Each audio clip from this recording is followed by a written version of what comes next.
And not to mention, this polygonal match grade barrel offers extreme accuracy at all distances. Hey everyone, I'm Brett, and welcome to Nightwood Guns. This is one of my most highly anticipated videos from my subscribers. I'm finally covering the 283 carry chambered in 357 Magnum made by Spohr in Germany. This was sent to me for review by Spohr, not to keep, just for testing and evaluation, so don't worry, no strings are attached. As per the usual, you are getting a 100% honest review. So in today's video, I'm going to go over the features of this revolver, what sets it apart from other revolvers on the modern market, along with the pros and the cons. In my opinion, in this modern market of wheel guns, where quality control has dropped and then the custom options are just completely out of reach, I think this revolver fills a critical void in the market. So be sure to stay tuned because I'm going to talk about why later on. If you're new to the channel, make sure you hit that subscribe button because I have more revolver content coming up than you can shake a speed loader at.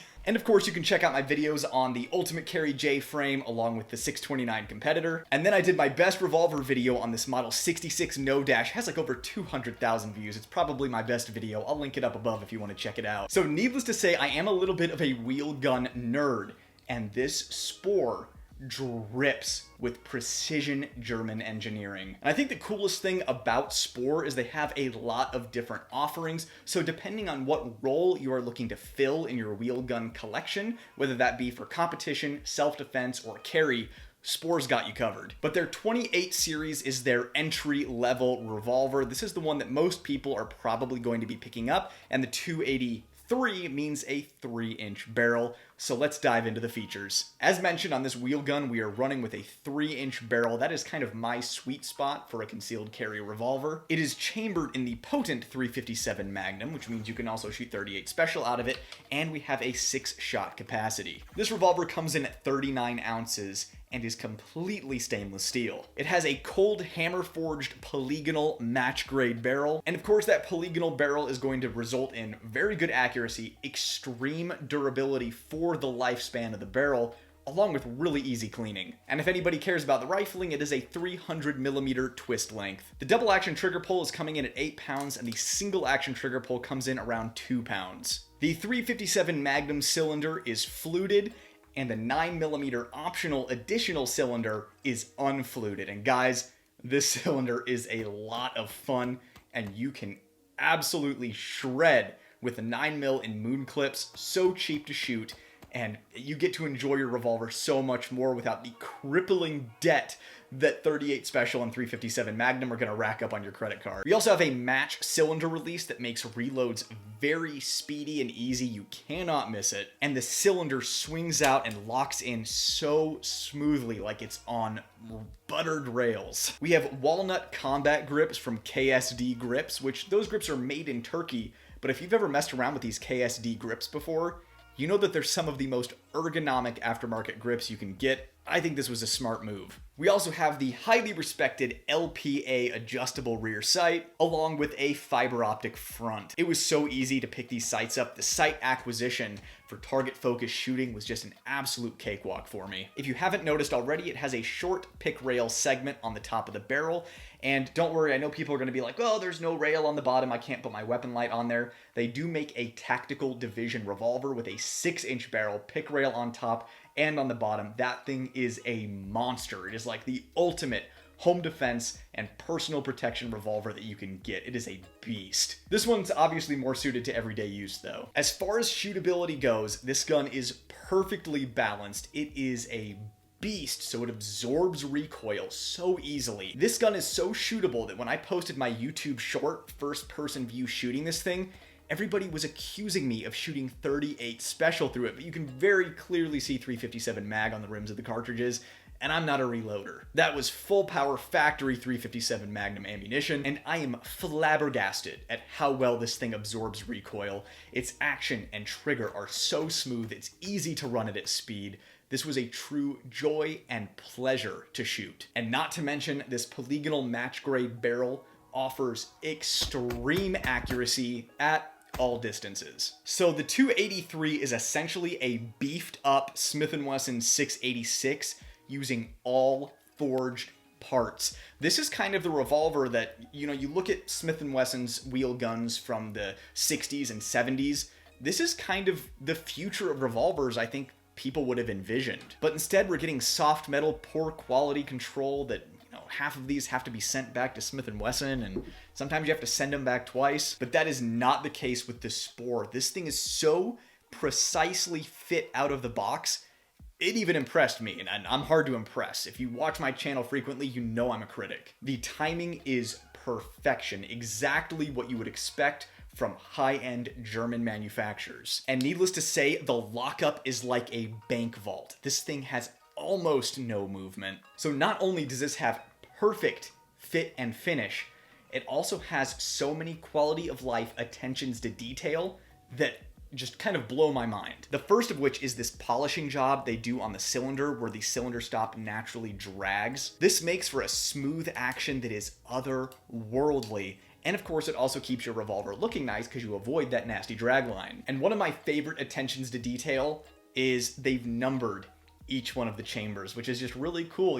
Normally all these companies are cutting corners to save on cost, but this one, they numbered each one of the chambers, which is just a really fun thing to do. And it also just really feels like they care and that you're getting what you pay for. This also has an adjustable mainspring, so you can manually adjust the ignition power. It's nice having that option to customize the ignition power of your wheel gun. So I mentioned the cylinder release, the cylinder, everything on this was smooth. The trigger and the action are just clean. That's how I would describe it, it is just absolutely crispy clean. Even the double action pull, and I'm not somebody who stacks my double action trigger pulls, but it is effortless on this. That's how much control you have over your trigger with how well this thing's fit together. Now the trigger on this, when I first got it in, it was brand new. It was erring on the heavier side, but it didn't take long for it to break in and settle in to an incredible trigger pull. Also talking about the trigger, it does have an adjustable over travel stop, so you can tune this thing exactly how you like it. We also have a ball detent on the crane that just helps with the smoothness and the rigidity of the lockup. I also really like the ejector rod. It is a good length so you can get positive ejection. And they also decided to go with Torx head screws on the revolver to make swapping out for the 9mm cylinder a little easier. You don't have to worry about getting the exact right size, standard screwdriver, because on so many of these used revolvers that are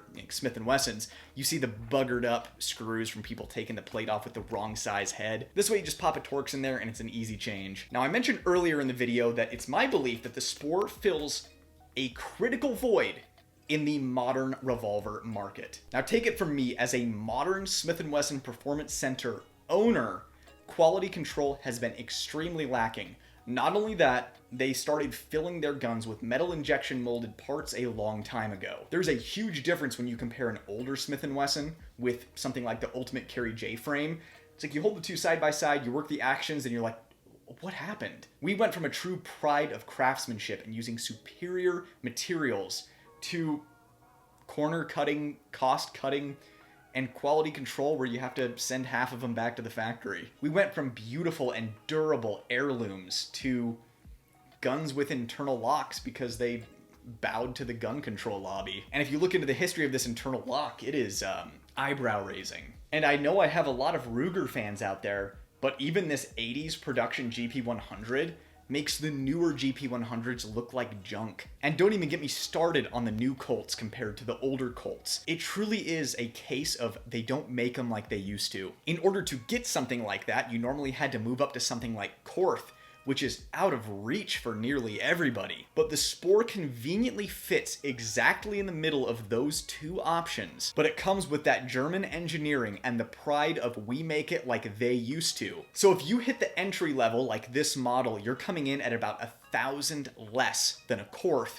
and a little over 1,000 more than a Smith & Wesson Performance Center. Spohr is really knocking it out of the park with these things. Now, no gun is perfect, and you all know that I'm a critic, so what are my cons on this? And I want you to view this as feedback for Spohr, because I have a feeling they're just getting started. So first of all, the biggest con on this is it has a very sharp hammer. The corners and the edges are just flat out too sharp. Like, you could probably open a box with this hammer. So I would love to see them dehorn the hammer on this revolver. Now, I do want to say that their club model, the notch above this one, has a skeletonized hammer that isn't nearly as sharp. But on this model, it'd be nice to knock those corners off. They're just flat out too sharp. Next up, this is just a minor nitpick. I would like to see some more contouring on the edges of the trigger. It would just make long days at the range or competition a little easier on your trigger finger. They are not sharp by any means, but they are hard edges, and a contoured trigger is just,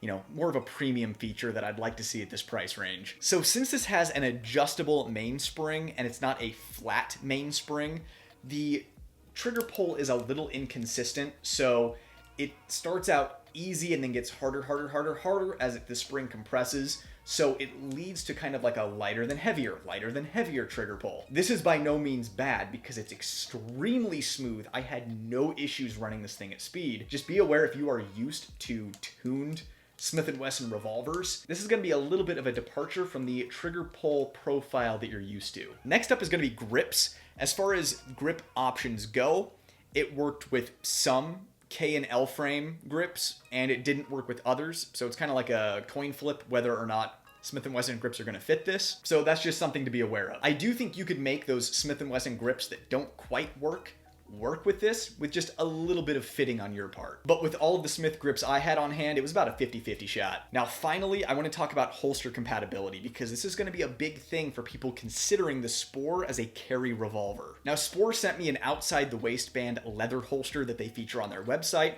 and this is certainly good enough for carrying the wheel gun in the field.